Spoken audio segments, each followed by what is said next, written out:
At my daughter's wedding, she whispered, "You're not my family anymore," and asked me not to join the family photo. I remained silent, and when she called my father-in-law, my real father, you won't believe what I did. 2 hours later, she lost control, and the consequences were impossible to stop. Before we continue, please subscribe to the channel and write in the comments what time it is where you are now. $25,000, my entire pension, savings folded in this envelope, pressing against my chest pocket like a weight I couldn't ignore.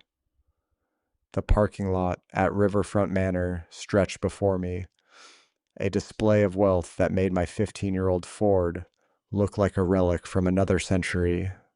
Mercedes, BMW, Lexus, cars that cost more than I made in 2 years at the factory.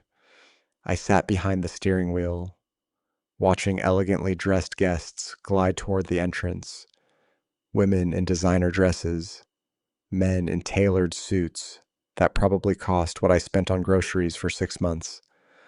My own suit, the best I owned, suddenly felt cheap and ill-fitting. The envelope crinkled as I shifted. 6 months of 60-hour weeks, 6 months of skipped meals and canceled plans, all for this moment, Georgiana's wedding day, my little girl's special day. Except she wasn't little anymore. 28 years old, successful marketing career, marrying into money I could never provide. The Hayes family owned half the commercial district in Indianapolis. Norman Whitaker, her future father-in-law, could probably buy my neighborhood without checking his bank balance. But I was her father. That had to count for something. I stepped out, straightening my tie one final time. The March air carried the scent of expensive flowers and the sound of string music from the manor's gardens. Other guests moved past me with practiced ease. Comfortable in this world of privilege, I followed at a distance, feeling like an imposter. The manor's entrance gleamed with crystal chandeliers visible through tall windows. Valets in crisp uniforms directed traffic. Everything sparkled with the kind of elegance that money could buy. The money I'd sacrificed to give Georgiana the wedding she deserved. Dad? I turned, heart lifting at the familiar voice. Georgiana stood in the doorway, radiant in her wedding dress. Silk and lace transformed her into something ethereal, a vision of bridal perfection. For a moment, she looked like the little girl who used to run into my arms after school. "Oh, you actually came." Her voice carried no warmth, no joy, just mild surprise, as if my presence was unexpected and slightly inconvenient. Before I could respond, she'd already turned away. "Norman? Eleanor?" Her voice brightened instantly, musical and loving. "Come meet my father." Norman Whitaker approached with the confident stride of someone accustomed to command. Tall, silver-haired, wearing a suit that cost more than my monthly rent. Eleanor followed, elegant in navy blue, her smile perfectly practiced. Alonzo, my friend. Norman's handshake was firm, his smile wide and empty. "How's life treating you in retirement? Must be quite an adjustment from the factory floor." The words hit like small needles. Factory floor, not factory work, not engineering.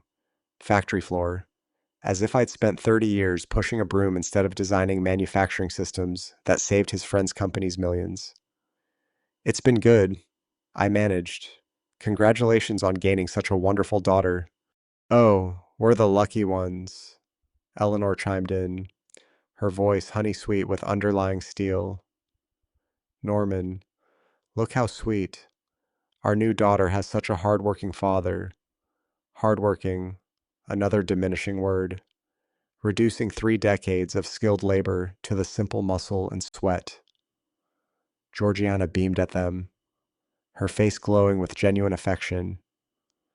the kind of warmth she'd once reserved for me. Aren't they amazing? Dad, they've been so generous, so welcoming. They understand what family really means. The emphasis on really cut deeper than Norman's casual condescension. I reached for my daughter's hand, hoping for some connection, some trace of the bond we'd once shared. She stepped back smoothly, maintaining her perfect bridal pose. We should get inside. The photographer wants to start with family pictures before the ceremony. Family pictures. The word should have filled me with anticipation. Instead, something cold settled in my stomach as I watched her link arms with Norman and Eleanor, walking between them like she belonged there, like they were her real parents. I followed behind, forgotten, invisible. The envelope in my pocket felt heavier with each step. $25,000. My sacrifice, my gift, my desperate attempt to prove I still mattered in my daughter's life. The manor's interior took my breath away. Crystal chandeliers cast rainbow patterns across marble floors. Floral arrangements taller than me filled every corner, their perfume almost overwhelming. Tables draped in silk, chairs tied with ribbons that probably cost more than my weekly grocery budget. All of it paid for with my money, my pension, my security, my future comfort, transformed into this display of luxury that impressed everyone but acknowledged no one. I was funding my own irrelevance. Magnificent, isn't it? A woman beside me sighed appreciatively. The Hayes family certainly knows how to celebrate. Your daughter is so fortunate. Fortunate. Another word that felt wrong, suggesting luck rather than love, chance rather than choice. I nodded politely, unable to form words that wouldn't reveal the growing emptiness in my chest. Georgiana laughed at something Eleanor whispered, the sound bright and musical. She'd never laughed that way with me, not in years, not since she'd started climbing the social ladder that led away from factory workers' daughters and toward respectability. The photographer was setting up near the altar, adjusting lights and testing angles. Marcus Lee, according to the contract I'd signed, $2,000 for wedding photography. Money I'd earned working double shifts while other men my age were learning to golf. This way, please. A wedding coordinator guided me toward a side section. The bride's family seating is here. Bride's family, singular, as if I was all that remained of Georgiana's past, a relic to be politely accommodated, but not celebrated. I took the designated seat, watching Norman place his hand protectively on Georgiana's shoulder. The gesture was natural, comfortable, the way I used to guide her through crowds when she was small, before she decided that working class love wasn't enough. That factory floor devotion couldn't compete with country club connections. The envelope crackled again as I sat down. $25,000, the price of admission to my own daughter's rejection, purchased with every overtime hour I'd worked since her engagement announcement. Marcus began organizing his equipment, chatting easily with the Hayes family. They responded with the casual confidence of people accustomed to being photographed, documented, celebrated. Georgiana glowed under their attention, basking in the kind of social approval I'd never been able to provide. We'll start with immediate family, Marcus announced, his voice carrying across the decorated space. All relatives, please gather around the bride. I stood smoothing my suit jacket, preparing to take my place beside my daughter. This was the moment I'd been waiting for, the formal recognition of our bond, captured forever in wedding photographs that would hang in their home for generations. Georgiana smiled brilliantly as Norman and Eleanor flanked her sides. Edwin, her new husband, took his position with practiced ease. The Hayes family formed a perfect circle around her, their expensive clothes and confident postures creating a portrait of success. I approached the group, my heart beating faster with anticipation. My steps felt lighter as I moved toward the photography area. Finally, the moment I'd been waiting for, standing beside Georgiana, being acknowledged as her father in front of everyone who mattered, the father of the bride photos that every wedding album contained, the images that would preserve our relationship for posterity. Marcus adjusted his camera settings, his professional eyes scanning the group. Perfect lighting here. This is going to be beautiful. He looked up with a welcoming smile. Everyone ready? Let's capture this family moment. The Hayes family positioned themselves naturally around Georgiana, their expensive clothes creating a cohesive picture of elegance and success. Norman's hand rested proudly on his new daughter's shoulder. Eleanor beamed with maternal satisfaction. Edwin stood confidently beside his bride, secure in his place within this privileged circle. I moved closer, anticipating my position in the arrangement. 28 years of raising Georgiana alone, of attending every school play and parent conference, of working extra shifts to afford dance lessons and college tuition, all leading to this moment of formal recognition. Actually, Georgiana's voice cut through my approach like ice. I need to clarify something. She turned toward me, her expression shifting from radiant bride to something colder, more distant. The transformation happened so quickly that for a moment, I thought I'd imagined it. Sorry, Dad, but you're not my family anymore. Her words carried across the space with crystal clarity, reaching every guest within hearing distance. These are my real family members now. The world shifted beneath my feet, not metaphorically, literally.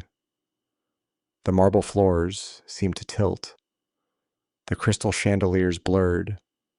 The expensive floral arrangements became a spinning kaleidoscope of confusion. 28 years of bedtime stories, school plays, graduations, tears and laughter and dreams shared between father and daughter, erased with one sentence, deleted, declared null and void in front of strangers wearing $1,000 suits. Honey, maybe we shouldn't. Edwin's voice carried a weak note of protest, his discomfort visible even through my shock. No, Edwin. Georgiana's tone brooked no argument. It's time for changes. Hayes is my future now. This is my real family. She gestured toward the Hayes clan with obvious pride, her face glowing with the kind of love and acceptance I remembered from her childhood. The same expression she used to wear when I surprised her with ice cream or stayed up late helping with homework. Except now, it was directed at people who'd known her for 2 years, while the man who'd raised her alone stood excluded, dismissed, erased from the family portrait like an unwanted shadow. Marcus lowered his camera, clearly uncomfortable with the tension he'd inadvertently triggered. Other guests had stopped their conversations, sensing drama unfolding. Whispers began spreading through the elegantly dressed crowd like ripples across expensive silk. I understand. The words came from somewhere deep inside me, forced out through a throat that felt crushed. Enjoy your photos. I turned away from the group, from my daughter, from the life I'd thought we'd built together. Each step felt like walking through quicksand, heavy and uncertain. The whispers followed me, curious and sympathetic, and embarrassed all at once. My assigned table waited in the corner, a single place, setting surrounded by empty chairs. The wedding coordinator had mentioned other guests would join me later, distant relatives and family friends, but for now, it was just me and the stark reality of my isolation. I sank into the chair, my legs suddenly unable to support the weight of what had just happened.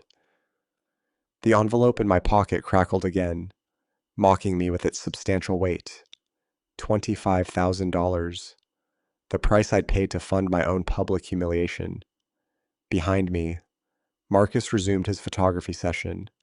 I could hear the clicking of his camera, the gentle directions he gave to pose the Hayes family around my daughter.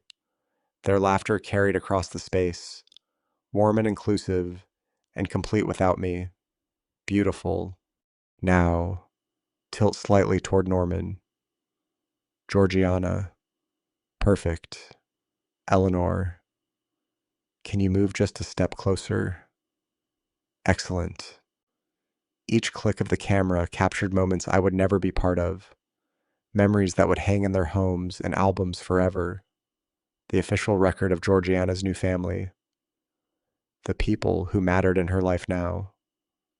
I stared at my hands, weathered from 30 years of honest work, scarred from countless small injuries, earned providing for a daughter who had just declared me irrelevant. These hands had built her dollhouse, taught her to tie shoes, signed every check for her education and dreams. Now, they trembled slightly as the full weight of her rejection settled into my bones.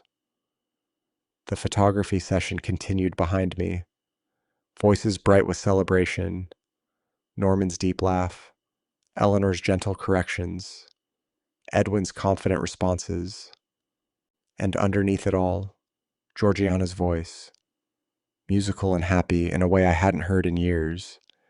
She was happy, genuinely, completely happy in a way she'd never been with me, not since she started her climb toward respectability. The Hayes family gave her something I never could: social acceptance, financial security, the kind of approval that came from belonging to the right class. I pulled out my phone, hands shaking slightly as I checked my bank balance. The money was still there, waiting for tomorrow's transfer, $25,000 that would disappear from my account and into the manor's coffers, paying for flowers and food and music that celebrated my replacement. "Are you all right, sir?" A young server had appeared at my table, her face kind with genuine concern. She was probably Georgiana's age, working hard to afford college or support her own family. The kind of person my daughter used to be before she decided that working class values weren't sophisticated enough for her new aspirations. "Fine," I managed, just taking it all in. She nodded sympathetically and moved on, leaving me alone with the sound of celebration surrounding my corner of silence. The photography session was winding down, Marcus thanking the Hayes family for their patience and cooperation. I didn't turn around. I couldn't bear to see Georgiana's radiant face, flushed with the satisfaction of having made her statement clear. She'd chosen her side, drawn her line, declared her allegiances.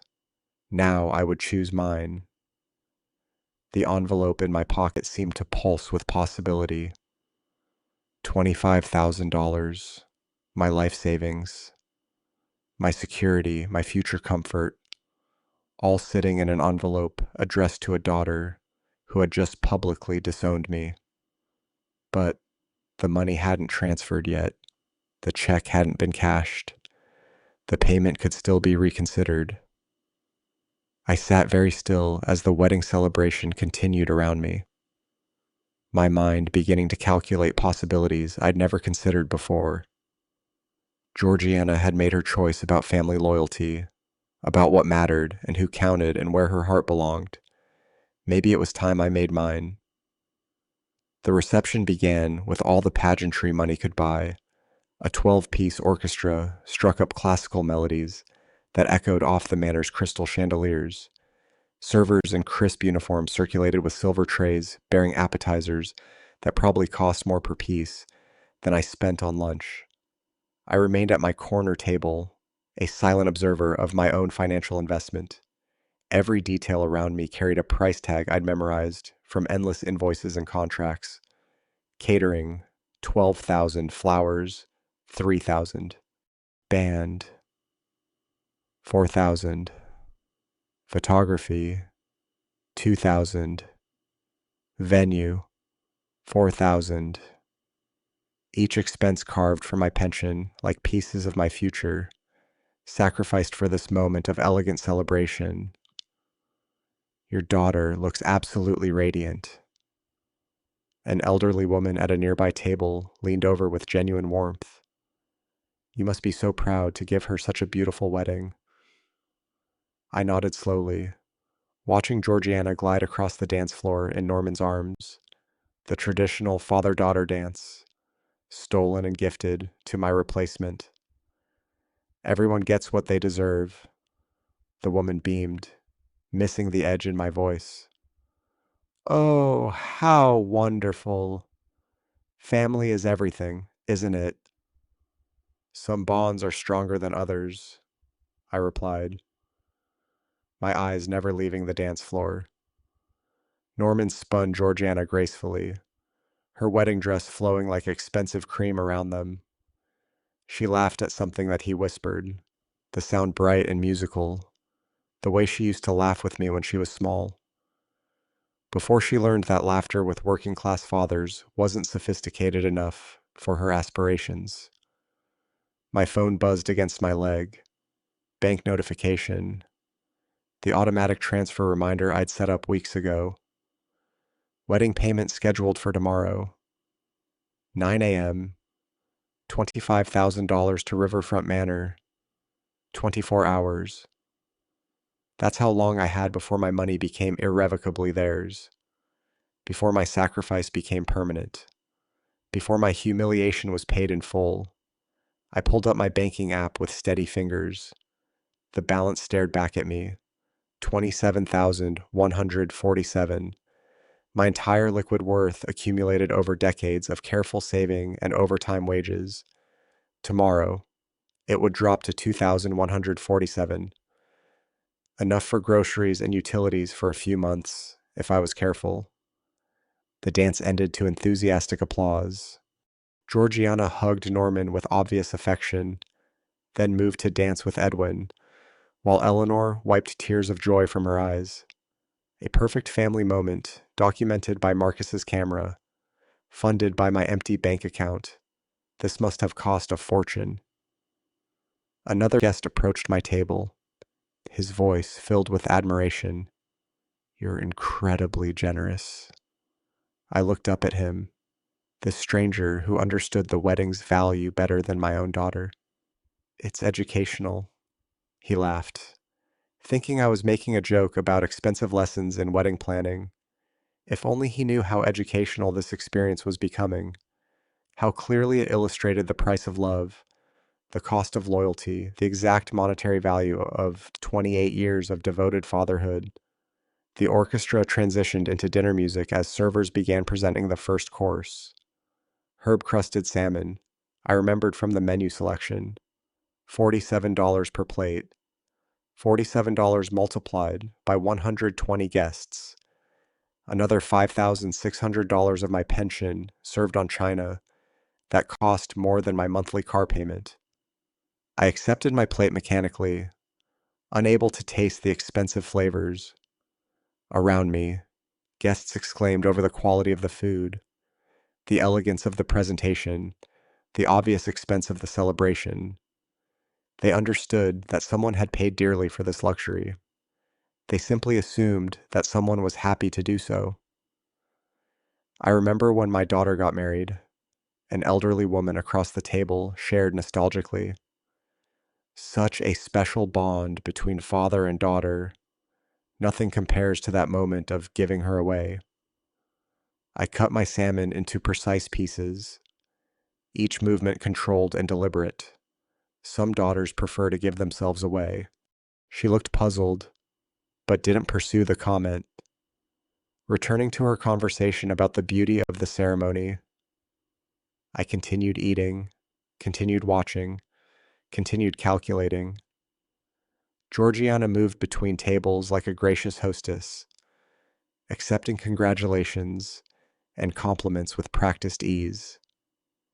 She'd grown into this role naturally, as if born to navigate social gatherings where champagne flowed and small talk sparkled with insider references and shared connections.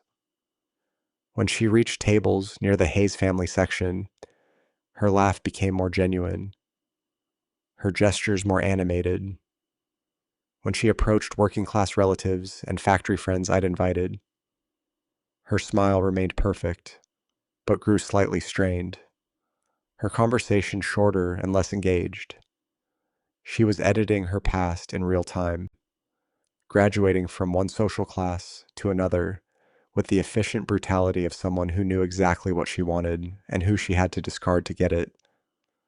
My phone buzzed again, this time a text from my bank. Reminder, large transfer scheduled for tomorrow. Call customer service to cancel or modify. Cancel or modify. 3 words that held more power than any others in my vocabulary at this moment. 3 words that could transform this entire celebration from triumph to catastrophe in the space of a phone call. I stared at the message until the screen darkened, my reflection appearing in the black glass. 62 years old, gray-haired, wearing my best suit to my own daughter's rejection ceremony. I looked like what I was, an aging factory worker who'd saved every penny to afford one moment of importance in his daughter's life. That moment had come and gone. Now, I was just an expensive guest at my own execution. The dinner courses continued with clockwork precision. Soup course, $18 per bowl. Salad course, $12 per plate. Each bite represented hours of overtime work. Weekends sacrificed, small comforts denied. All so Georgiana could impress people who would judge her by the elegance of her reception rather than the love of her father. Such a lovely wedding, someone commented to their companion. The Hayes family certainly knows how to celebrate properly.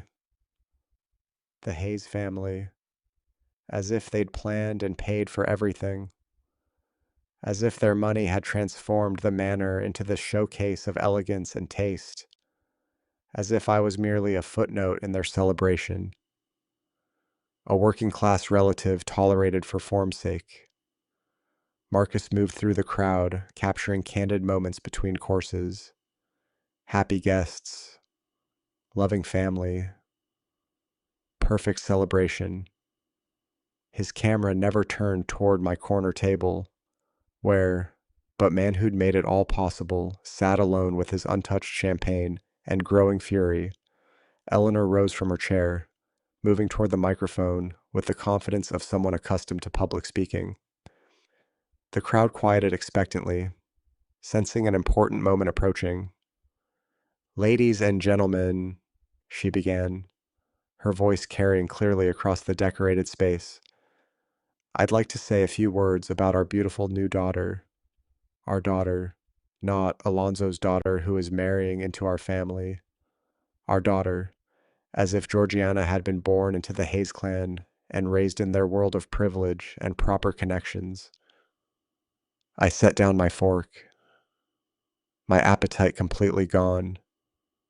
My hand moved unconsciously to the envelope in my pocket, fingers tracing the outline of the check that would complete my financial sacrifice.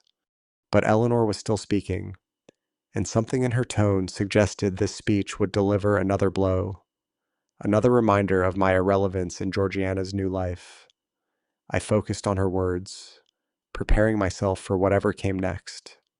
The champagne in my glass had gone flat. Its bubbles disappeared like my illusions about family loyalty.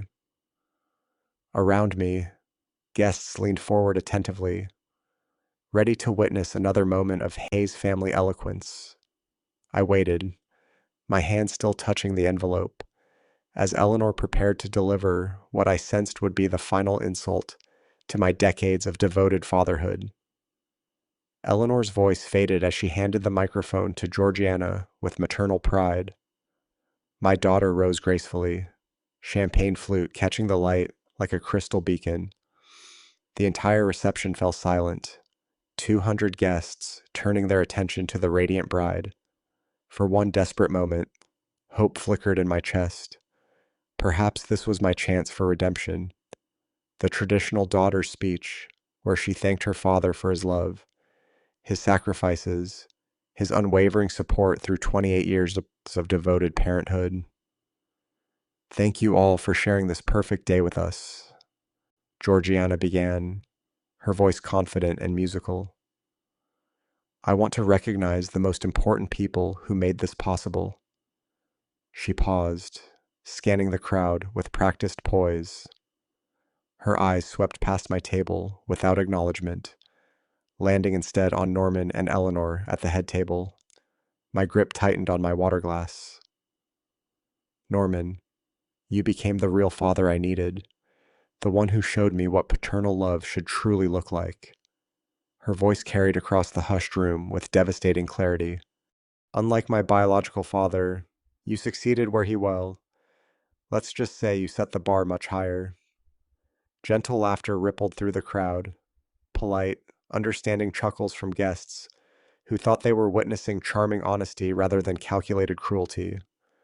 My world collapsed into that single phrase, real father, 28 years of bedtime stories reduced to a punchline, decades of overtime shifts transformed into comedic failure, every sacrifice, every skipped vacation, every doubled work week to afford her dreams, all dismissed with casual laughter from strangers drinking champagne purchased with my pension. Norman stood slowly, accepting the microphone with dignified grace. My dear daughter, he said, the word daughter rolling off his tongue like a claim of ownership. It's been my honor to guide you toward the happiness you deserve. You needed a father who truly understands your worth, your potential, your place in the world. More applause, enthusiastic approval from people who understood the subtext perfectly. Working class devotion couldn't compete with country club cultivation. Factory floor love was insufficient for someone with Georgiana's refined aspirations. Welcome to our real family, darling, Eleanor added, her voice thick with emotion as she embraced my daughter. Real family. The words echoed in my skull like hammer blows. Real father, real family, real life that didn't include the man who'd raised her alone after her mother died, who'd worked 60-hour weeks to afford her wedding dress, who'd emptied his savings to fund this elaborate celebration of his own replacement. I stood quietly, my movement barely noticed amid the continuing toasts and congratulations. No dramatic exit, no angry confrontation, just a man in his best suit slipping away from a party that had transformed his love into a source of entertainment. The heavy restaurant doors muffled the celebration as I pushed through them. Behind me, applause continued for my daughter's brave honesty about upgrading to better parentage. Ahead lay the parking lot and the cool march that promised clarity I couldn't find inside. My footsteps echoed across marble floors as I walked away from 28 years of fatherhood, officially terminated by public vote and recorded by professional photographers who would preserve this moment in wedding albums forever. Real father. The phrase followed me into the night like a curse I'd paid $25,000 to hear. Cool air hit my face as the restaurant doors closed behind me, cutting off the sound of celebration like a heavy curtain. Streetlights illuminated the parking lot where luxury vehicles sat gleaming in neat rows, their polished surfaces reflecting my isolation back at me through expensive chrome. My Ford waited in the corner, humble and functional among its prestigious neighbors. I walked toward it slowly, my footsteps the only sound in the suddenly peaceful evening. No applause, no laughter, no speeches declaring my obsolescence, just silence and the distant hum of traffic on the interstate. Reaching my car, I leaned against the driver's side door and pulled out my wallet with trembling fingers. The leather had grown soft with age, worn smooth by decades of honest work. Behind my license, tucked carefully in the photo sleeve, was a picture I'd carried for 18 years. Georgiana at 10 years old, missing her two front teeth, arms wrapped around my neck in fierce embrace. We'd been at the county fair, her face sticky with cotton candy, eyes bright with uncomplicated joy. She'd won a stuffed elephant at the ring toss and declared me the best daddy in the whole world before falling asleep in my arms on the drive home. "Daddy, promise me you'll always be there for me," she'd whispered that night as I tucked her into bed. "Promise you'll never leave me like Mommy did." My throat tightened as I stared at that innocent face, trying to reconcile it with the woman who just publicly divorced me in front of 200 strangers. When had that trusting child transformed into someone capable of such calculated cruelty? The answer came with unwelcome clarity, gradually, methodically. Over the 2 years since she'd met Edwin, small changes I'd rationalized as maturity. Her embarrassment when I picked her up from dates in my aging Ford. Her suggestions that I dress better when meeting her new friends. Her gentle corrections of my grammar, my manners, my working class background that no longer suited her elevated aspirations. I'd enabled every transformation, paid for etiquette classes so she could fit in better with Edwin's social circle, bought her expensive clothes for country club events where factory workers' daughters needed proper camouflage, worked extra shifts to fund the gradual erasure of everything that connected her to me. She would have set boundaries. I whispered to the photograph, thinking of my late wife, Margot. She would have stopped this before it started. But Margot had been dead for 15 years, and I'd raised Georgiana with love instead of lessons, generosity instead of guidance. Every time she'd pushed against her background, I'd smooth the way forward rather than teaching her to value where she came from, looking up at the stars barely visible through the city's glow. I made a decision that felt like awakening from a long dream. Margot had trusted me to protect our daughter, but protection didn't mean enabling her worst impulses. Sometimes it meant teaching consequences. I folded the photograph carefully and returned it to my wallet. The little girl who'd called me the best daddy in the whole world was gone, replaced by a woman who valued social status more than parental devotion. But I was still here, still capable of teaching final lessons about respect and gratitude. My hand moved to my shirt pocket, where the envelope waited, heavy with possibility, under the streetlight's harsh glow. I pulled the envelope from my pocket and extracted the check with ceremonial slowness. $25,000, written in my careful handwriting, signed with the same pen I'd used to endorse report cards and permission slips for field trips to museums she'd later learn to navigate as a sophisticated adult. The paper felt substantial between my fingers, real in a way that emotions weren't. This wasn't hurt feelings or wounded pride. This was 6 months of 60-hour weeks condensed into a single, negotiable instrument that could transform celebration into catastrophe with one phone call to my bank.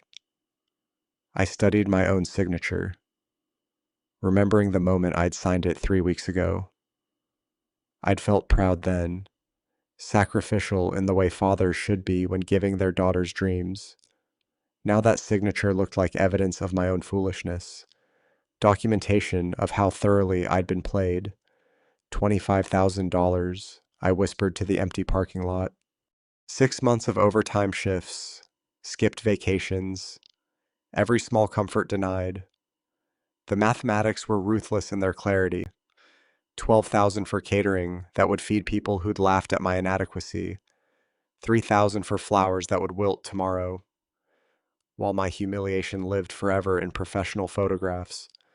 4,000 for music that had provided soundtrack to my replacement ceremony.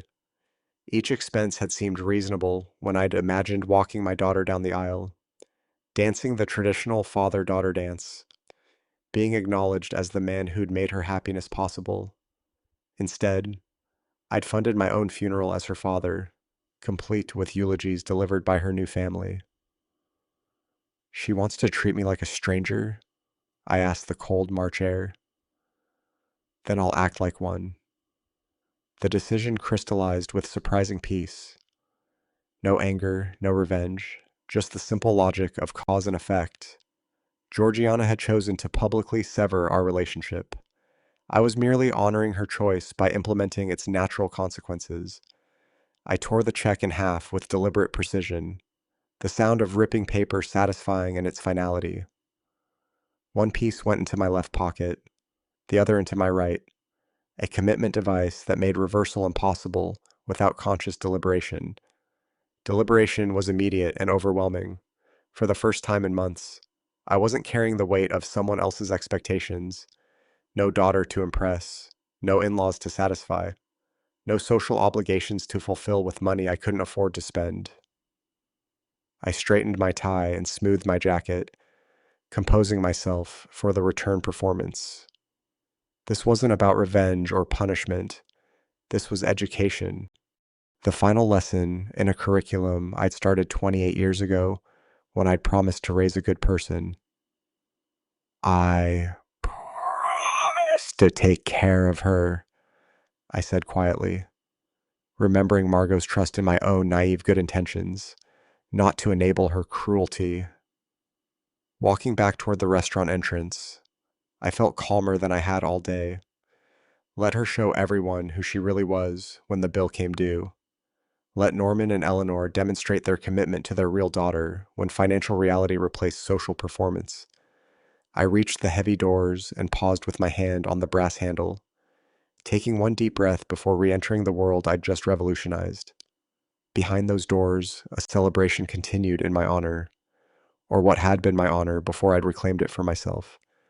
The torn check pieces rested in separate pockets, like a secret that would soon transform into the most expensive lesson in respect that money could buy. The heavy doors swung closed behind me with muffled finality, sealing out the cool evening air and returning me to the warm bubble of celebration. Crystal chandeliers cast the same golden light. The orchestra played the same elegant melodies, and guests continued their animated conversations over champagne and expensive appetizers. But everything had changed. Not the scenery, the observer. I walked through the reception with measured steps, no longer the anxious father seeking approval. The torn check pieces in my pockets felt like weapons, small paper bombs that would detonate when the moment was right. Each guest I passed, each flower arrangement I noticed, each note from the 12-piece orchestra represented money that would soon become someone else's problem. My table waited exactly as I'd left it, the untouched champagne flute still reflecting light from above. I sat down slowly, arranging my napkin with deliberate care, and began to watch the celebration with new eyes. Georgiana danced with her bridesmaids near the center of the room, her laughter bright and musical as she gestured toward the elaborate floral displays. "Look at this venue. Edwin spared no expense for our special day," she told her maid of honor, spinning in her $3,000 dress. Well, technically, Daddy paid for everything, but Edwin chose all the beautiful details. Technically, Daddy paid, as if my 6 months of overtime shifts were a minor technicality in their grand romantic story. At the head table, Edwin clinked glasses with Norman, both men wearing the satisfied expressions of successful negotiators. "Thank goodness for her father covering the wedding costs," Edwin confided, loud enough for nearby tables to hear. "This would have taken us a year to save for, maybe two. It's wonderful when simple people understand their place in supporting better things. Simple people." The phrase rolled off his tongue with casual contempt, as if factory workers existed purely to fund the dreams of their social betters. I gripped my water glass tighter, feeling the torn paper rustle in my pocket. "You must be so proud." An elderly guest at a neighboring table leaned toward me with genuine warmth. What a generous gift to give them this perfect wedding. The venue, the flowers, everything is just magnificent. Everyone gets exactly what they deserve, I replied quietly, my voice carrying undertones she couldn't interpret. She beamed and turned back to her conversation, missing the promise hidden in my words. Around me, the celebration continued with expensive momentum. Servers circulated with silver trays bearing $40 appetizers. The photographer captured moments that would preserve this evening forever in professional albums. The orchestra played requests that cost more per song than most people spent on entertainment in a month. Every detail had been meticulously planned and flawlessly executed using my sacrifice, my pension, my future security. The irony was almost beautiful in its symmetry. I was watching my own money celebrate my own replacement. Isn't this wonderful? Eleanor approached my table, champagne flute in hand, her maternal satisfaction radiating like heat from an expensive fireplace. Georgiana looks so happy. It's marvelous when everything comes together so perfectly. Perfect, I agreed, checking my watch. 7 o'clock approached with mechanical inevitability. Timing is everything. She nodded sagely and moved on, unaware that she was speaking to a man counting down to detonation. I watched her rejoin Norman at their table, both of them gesturing proudly toward their new daughter as if they'd discovered her, rather than simply purchased her loyalty with social status and empty promises. Across the room, Antonio Rossi moved between the tables with professional efficiency, checking details and coordinating service with his staff. Occasionally, his eyes swept toward my table, not with suspicion, but with the natural timing of a businessman who understood reception schedules. Payment time would come soon, as inevitable as gravity. I straightened my tie and smoothed my jacket, preparing for the performance of my life. 28 years of fatherhood had taught me patience, sacrifice, and unconditional love. Tonight, I would teach my daughter about consequences, boundaries, and the difference between being generous and being used. The orchestra struck up another waltz as couples took the dance floor. Georgiana danced with Edwin, their faces glowing with the kind of happiness that comes from having every dream funded by someone else's sweat. They moved together with practiced grace, a perfect couple celebrating their perfect wedding in their perfect world. In 15 minutes, perfection would meet reality. Antonio appeared at the edge of my vision, leather folder in hand, approaching with the measured pace of a man who'd done this hundreds of times before. Mr. Baker, may I excuse the interruption? Antonio's voice carried the professional courtesy of someone accustomed to handling financial transactions discreetly. He placed the leather folder on my table with practiced precision, its contents representing the culmination of months of planning and expense. It's time for the reception payment settlement. Here's the final itemized bill. I opened the folder slowly, examining numbers I'd memorized weeks ago. Catering, $12,000. Venue rental, $4,000. Floral arrangements, $3,000.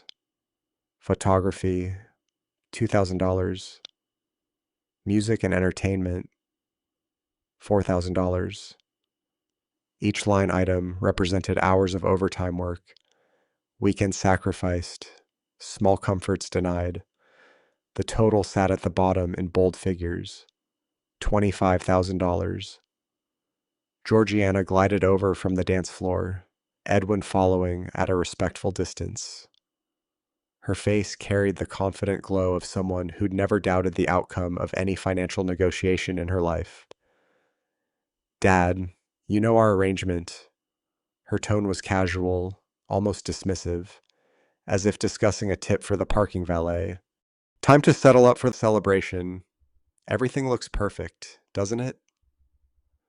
She gestured around the decorated hall with proprietorial satisfaction, her $3,000 dress catching the light from crystal chandeliers I'd paid to illuminate. Behind her, Edwin nodded encouragingly, his relief at avoiding financial responsibility written clearly across his face. I closed the folder and looked up at my daughter, this woman who'd publicly declared me irrelevant just hours earlier. The transformation was complete, from devoted father to dispensable ATM, valued only for what I could provide. I've changed my mind, Georgiana. The words fell into sudden silence like stones into still water. Her confident smile flickered, but didn't disappear, as if she hadn't quite processed the impossible thing I'd just said. Today I learned exactly who you really are, I continued, my voice steady and measured. I don't pay for strangers' parties. What do you mean? Her voice rose slightly, drawing attention from nearby tables. We had an agreement. Everyone is watching. You made it crystal clear that I'm not your family anymore. I replied, standing slowly to meet her eyes. So handle this like the independent adult you claim to be. Edwin stepped forward, his face pale with dawning comprehension. Sir, let's be reasonable about this. We can discuss the details privately, work out some arrangement. Nothing to discuss. I kept my voice conversational, almost friendly. She chose her real family today. Let them pay like real family does. The color drained from Georgiana's face as the implications hit her. Around us, conversation had quieted as guests sensed drama unfolding. The elegant bubble of celebration developed its first crack, a hairline fracture that would soon become a devastating break. But Daddy, she began, the childhood endearment slipping out in her panic. I'm not your daddy, remember? I picked up my water glass and took a measured. I'm sure he'll be happy to demonstrate his commitment to his real daughter. Antonio shifted uncomfortably, his leather folder still open on the table, the unpaid bill exposed like a wound. This wasn't how these conversations typically went. In his experience, so wedding payments were routine affairs, handled with gratitude and celebration, not family warfare conducted over itemized invoices. Georgiana's hands trembled slightly as she gripped the back of an empty chair. This isn't, you can't just, what am I supposed to tell everyone? Tell them whatever you want, I replied. You're very good at creative storytelling when it serves your purposes. Edwin looked desperately between his wife and me, clearly out of his depth in a crisis that threatened to destroy the perfect evening he'd assumed was guaranteed. There has to be some misunderstanding here. Surely we can. No misunderstanding, I interrupted. Everything is perfectly clear. You got the wedding you wanted from the family you chose. Now comes the bill. I watched my daughter's face cycle through emotions, disbelief, anger, panic, and finally the first stirrings of genuine fear. For 28 years, she'd never doubted my support, never questioned my willingness to sacrifice anything for her happiness. That certainty was dying in real time, visible in her widening eyes. Georgiana turned desperately toward the head table where Norman and Eleanor sat, their faces showing the first signs of concern as they noticed the disturbance at my table. Georgiana's heels clicked rapidly against the marble floor as she hurried toward the Hayes family table, Edwin close behind her. I remained seated, watching the drama unfold with the detached interest of someone observing a carefully orchestrated experiment in human nature. Norman looked up from his conversation as his daughter-in-law approached, his patrician features showing mild concern at her obvious distress. Eleanor set down her champagne flute, her perfectly practiced smile faltering slightly. There's been a misunderstanding with my father. Georgiana began, her voice carefully controlled despite the panic I could see building behind her eyes. He's having second thoughts about the payment arrangement, something about feeling unappreciated. She forced a laugh that sounded like breaking glass. You know how emotional older people can get. I'm sure we can work this out. But in the meantime, she paused, clearly struggling with the words she'd never imagined having to say. Could you help us with the reception payment? Just temporarily until we sort out this silly confusion? Norman's expression shifted almost imperceptibly, the generous patriarch transforming into a calculating businessman. Well, son, he said, addressing Edwin while pointedly ignoring Georgiana's direct appeal.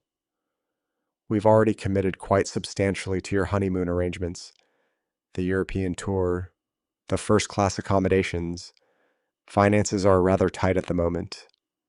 Eleanor nodded sympathetically, but her tone carried steel beneath the sweetness. Of course we want to support you both, dear ones, but supporting you doesn't mean paying for everything. That's not how real families operate, is it? The irony of her words wasn't lost on me from across the room. Real families indeed. Edwin's face flushed with embarrassment and growing desperation. But you said we were family now. You welcomed Georgiana with such love and generosity. Families help each other during unexpected crises, and we are family, darling boy, Eleanor replied, patting his arm condescendingly. But we're not automatic funding sources. Surely you can manage your own financial obligations without expecting us to rescue you from every little difficulty. Norman straightened his expensive tie with practiced authority. The wedding arrangements were made between you and your father-in-law. We assumed, naturally, that competent adults had handled their responsibilities appropriately. I watched Georgiana's face crumble as her new family revealed their true nature under the first sign of financial pressure. The loving, generous people who'd embraced her so warmly were showing their carefully hidden selfishness with surgical precision. Quick, the gift table, Georgiana whispered urgently to Edwin, abandoning diplomacy for desperate pragmatism. We need to open the envelopes, count everything. Maybe there's enough to cover at least part of it. Edwin nodded miserably and followed her to the elegantly decorated gift table where envelopes and wrapped packages sat in careful arrangement. Under the curious stares of nearby guests, they began the humiliating process of tearing open wedding gifts to count cash donations. This one's from your coworkers, Edwin muttered, extracting bills from an envelope. $200. He moved to the next. Your cousin Sarah, $150. The amounts accumulated slowly, 50 here, 100 there, occasionally a more generous 200 or 300 from closer relatives. Georgiana's hands shook as she calculated running totals, her perfect wedding composure disintegrating with each opened envelope. Guests at nearby tables watched with uncomfortable fascination as the bride and groom conducted an impromptu audit of their own wedding gifts. How much so far? She asked, her voice tight with suppressed panic. Maybe 4,000. Edwin replied quietly. 5 at most, the photographer and the band. We could probably cover those, but the catering and venue. He didn't need to finish the sentence. Even with every envelope opened and every gift monetized, they were facing a shortfall that would leave significant debts unpaid and vendors unsatisfied. Antonio appeared at their makeshift counting station, his professional patience beginning to show strain. I don't mean to pressure you, but we do have other events scheduled. The kitchen staff is waiting to clean up, and we need to settle accounts this evening. Georgiana looked up at him with eyes that had learned what desperation felt like. Gift money scattered across the table told the mathematical story of her situation. Generous but insufficient. loving but inadequate, well-meaning but ultimately useless against the reality of $25,000 in unpaid bills. She turned back toward my table, her gaze meeting mine across the elegant chaos of her perfect wedding reception. For the first time in years, possibly for the first time in her adult life, she was completely out of options, facing consequences without safety nets, experiencing what accountability actually meant. I raised my water glass in a small private toast to the woman who'd wanted so badly to prove she didn't need her father. Now she would discover exactly what that independence cost. Gift envelopes lay scattered across the table like fallen leaves, their contents revealing the cruel mathematics of wedding generosity. Georgiana's hand shook as she counted bills with increasing desperation, her perfect manicure smudged by desperate fingerprints on crumpled 20s and 50s. This envelope from your college roommate, $60? Edwin, his voice hollow with disbelief. The one from my office colleagues, 125 wasa. He moved to the next with mechanical precision. Great Aunt Martha, $50 and a card about finding happiness in simple things. Simple things. The irony wasn't lost on me as I watched them audit their own celebration, reducing wedding wishes to currency that fell perpetually short of their desperate need. How much total? Georgiana asked, her voice stripped of its earlier musical confidence. Maybe 7,800. Edwin replied, his accounting background lending unwanted precision to their humiliation. Less than 8,000 total, $8,000. A generous sum that would have seemed miraculous to most young couples, but pathetically inadequate against the $25,000 obligation I'd withdrawn. They could cover Marcus's photography fees, pay the musicians, settle the decorating costs, but the $12,000 catering bill loomed like an unpayable mountain of debt. Marcus Lee approached their makeshift counting station with professional discretion. Mrs. Hayes, I believe this covers my services completely. He accepted his payment with gracious efficiency. Your photographs will be ready by Friday. Congratulations again on your beautiful wedding. Beautiful wedding. The phrase hung in the air like incense from a funeral service as Marcus packed his equipment and departed. One vendor satisfied, others still waiting with growing impatience. We could pay the band, Edwin suggested weakly, grasping for any solution that felt like progress. Get them settled and focused on the big problem. They managed the music payments next, watching their precious pile of gift money shrink with each transaction while the catering debt remained untouched, immovable, a financial boulder blocking their path to celebration. Antonio checked his watch with the practiced motion of someone accustomed to business schedules. Mrs. Hayes, I need the catering payment resolved now. I have policies about outstanding balances, and my evening shift is waiting to complete cleanup. Policies. The word carried weight that social expectations couldn't match. Antonio wasn't family to be charmed or friends to be persuaded. He was a businessman with overhead costs and payroll obligations that existed regardless of family drama or wedding day emotions. Georgiana looked up from her pathetic pile of remaining bills, her face pale with the realization that even their best efforts had failed. We were still short quite a bit. Maybe we could arrange payments, a schedule, something manageable. My contracts specify full payment upon service completion. Antonio replied, his voice firm but not unkind. $12,000 was the agreed amount. I provided the agreed service. I need the agreed payment. Desperate measures demanded desperate choices. Georgiana turned back toward my table, her pride crumbling like expensive makeup in summer heat. This wasn't the confident woman who declared me irrelevant just hours earlier. This was someone learning what real powerlessness felt like. Dad, please. Her voice carried across the room with humiliating volume. I'm sorry for everything I said earlier. Can you just cover the catering? I'm begging you here. Begging. The word she'd never had to use in 28 years of my unconditional generosity. I looked up from my untouched champagne, meeting her desperate eyes with calm indifference. No, Georgiana.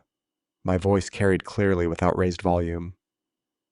You made your choice about family today. Learn to live with the consequences. Her face crumpled as the final door slammed shut. Edwin tried one last appeal, his financial training searching for angles that didn't exist. Sir, surely we can reach some accommodation. Family helps family during difficult times. Exactly, I replied, letting the word's implications settle. Family helps family, but you made it very clear we're not family anymore. Antonio cleared his throat, checking his watch with growing impatience. You have 10 more minutes to resolve this payment issue. After that, I contact my security service for debt collection procedures. 10 minutes. The wedding reception had become a game show, with a very expensive clock ticking down toward consequences that would make this evening unforgettable for all the wrong reasons. Antonio's voice cut through the reception chatter like a dinner bell, commanding immediate attention from every guest within hearing distance. Ladies and gentlemen, I apologize for this interruption, but I have a business matter that requires immediate resolution. The orchestra stopped mid-song. Conversations died instantly. 200 faces turned toward the drama unfolding around the gift table, where scattered envelopes and crumpled bills told the story of financial desperation.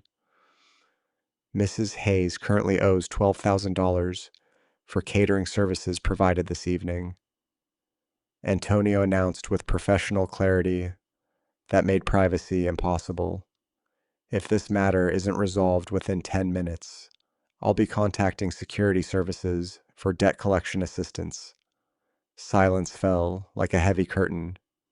Guests exchanged uncomfortable glances, shifting in their seats as they realized they were witnessing something far beyond typical wedding drama. This was business failure happening in real time, complete with specific dollar amounts and public ultimatums. Georgiana's composure shattered like expensive crystal hitting marble floors. Dad! The word exploded from her throat with enough force to rattle the chandelier crystals. You're destroying me. This is your fault. You've ruined the most important day of my life. Her voice cracked on the final words, tears streaming down cheeks that had been professionally made up just hours earlier. The perfect bride had become a hysteric in white silk, screaming at her father while 200 witnesses watched in horrified fascination. I've never seen anything like this at a wedding reception, someone whispered at a nearby table, their shock evident despite attempts at discretion. Edwin grabbed his wife's shoulders, his face flushed with embarrassment and panic. Georgie, please calm down. Everyone is staring. Let's handle this quietly. I don't care who's looking, Georgiana shrieked, her voice rising to operatic levels. Let them all know what kind of selfish, cruel father abandons his daughter on her wedding day. Let them see exactly what Alonzo Baker is really like. She pointed at me with a trembling finger, her wedding dress rustling as she turned to address the room, like a prosecutor delivering closing arguments to a jury of uncomfortable wedding guests. This man raised me for 28 years, just to humiliate me when I needed him most. He promised to pay for everything, then changed his mind because his feelings got hurt. What kind of father does that to his own daughter? The room remained frozen in uncomfortable silence. Guests, trapped between sympathy for the bride's distress and recognition that something more complex was unfolding than simple paternal cruelty. I stood slowly, straightening my tie with deliberate calm. When I spoke, my voice carried the measured authority of someone who'd made peace with difficult decisions. Now you understand what real consequences feel like. Georgiana, I picked up my jacket from the chair back, preparing for departure. You declared me irrelevant. I'm simply honoring your wishes. You can't do this to me. Her voice broke on the final word, hysteria replacing anger as the full weight of her situation crashed down. I have nowhere else to go, no one else to ask. Perhaps your real family will help, I replied quietly, letting the phrase hang in the air like an unresolved musical note. Norman and Eleanor remained conspicuously seated at their table, studying their champagne flutes with sudden intensity, making no move to intervene or assist in the crisis they'd helped create through their earlier refusal to provide support. Walking toward the exit, I could hear Georgiana's sobs echoing off the crystal chandeliers, her perfect wedding dissolving into chaos behind me. 200 guests sat frozen in their seats, witnessing the complete destruction of celebration they'd expected to remember fondly. The heavy restaurant doors closed behind me, muffling the sound of her continuing breakdown. I walked across the parking lot toward my Ford, each step carrying me further from 28 years of one-sided devotion and closer to a future defined by self-respect rather than endless giving. Behind me, the elegant facade of Riverfront Manor contained the ruins of perfect celebration, where a woman was learning that actions have consequences and choices have costs that can't be paid with tears or accusations. My Ford started with the reliable rumble of 15 years' faithful service, a sound that had never seemed more welcoming than in this moment of complete transformation. I pulled out of the Riverfront Manor parking lot slowly, watching the elegant venue shrink in my rear view mirror until it disappeared entirely behind suburban trees and streetlights. The drive home took me through neighborhoods I'd navigated thousands of times, but tonight they looked different, not because the scenery had changed, but because the man behind the wheel was no longer the same person who'd driven this route just hours earlier. Indianapolis at night had a peaceful quality that contrasted sharply with the chaos I'd left behind. Traffic lights cycled through their colors with mechanical precision. Late evening joggers moved along sidewalks with purposeful rhythm. Normal people living normal lives, unburdened by ungrateful children or toxic relationships disguised as family obligations. 28 years I'd spent trying to buy her love with sacrifices she'd come to expect as entitlements. Every overtime shift worked to afford her dreams. Every vacation I'd skipped to fund her education. Every comfort I denied myself to ensure she never wanted for anything important. Tonight, I'd learned the difference between love and transaction, between gratitude and expectation, between being valued and being used. My modest house waited with lights I'd left on, a simple two-bedroom structure that had seemed almost shabby compared to the venues where Georgiana entertained her new social circle. But pulling into my driveway, I saw it differently. Not a working-class limitation, but a sanctuary, free from people who measured worth by price tags and social status. Inside, everything remained exactly as I'd left it that afternoon. My comfortable reading chair, the television I'd bought myself for retirement, photographs of genuinely happy moments scattered on end tables and windowsills. The house felt peaceful in a way I hadn't appreciated before tonight's contrast with expensive anxiety. Margot's photograph sat on the mantelpiece where it had resided for 15 years, her smile captured during a camping trip we'd taken the summer before Georgiana started school. She looked happy in that candid shot, genuinely content with simple pleasures that hadn't required vast financial investments or social performance. I picked up the frame, studying her face with new understanding. I know you'd have handled this better, Margie. You'd have set boundaries years ago before it got this bad. But I did what I had to do tonight. She chose her path. Settling into my favorite armchair, I felt the tension of the evening drain from my shoulders like water from a filled bathtub. For the first time in months, I wasn't worried about someone else's expectations or demands. No daughter requiring financial rescue. No in-laws demanding social performance. No obligations beyond my own comfort and well-being. Tomorrow, I would wake up with $25,000 still in my account. Money that could buy genuine comfort rather than temporary approval from people who'd never valued the man earning it. I could travel if I wanted, upgrade my home, pursue hobbies I'd abandoned during decades of child rearing and working to fund other people's dreams. 28 years I spent trying to buy her love. I said to Margot's photograph, "Tonight I learned you can't purchase respect. Some people only understand consequences." The house was quiet except for the familiar sounds of home, the refrigerator's gentle hum, the grandfather clock's steady ticking, the distant hum of highway traffic. These were the sounds of peace, of a life free from drama and demands and disappointment disguised as filial relationships.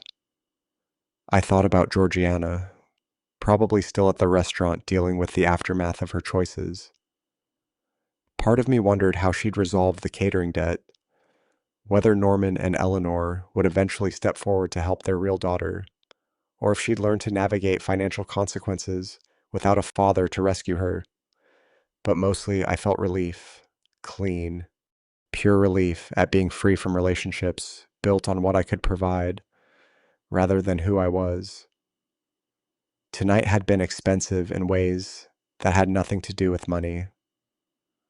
The cost of finally understanding that enabling isn't love, that boundaries aren't cruelty, that self-respect sometimes requires difficult choices. I placed Margot's photograph face down on the side table, a symbolic closing of that chapter of my life, when I defined myself through other people's needs and expectations. Tomorrow would begin differently, focused on a man who'd earned the right to live for himself after decades of living for others.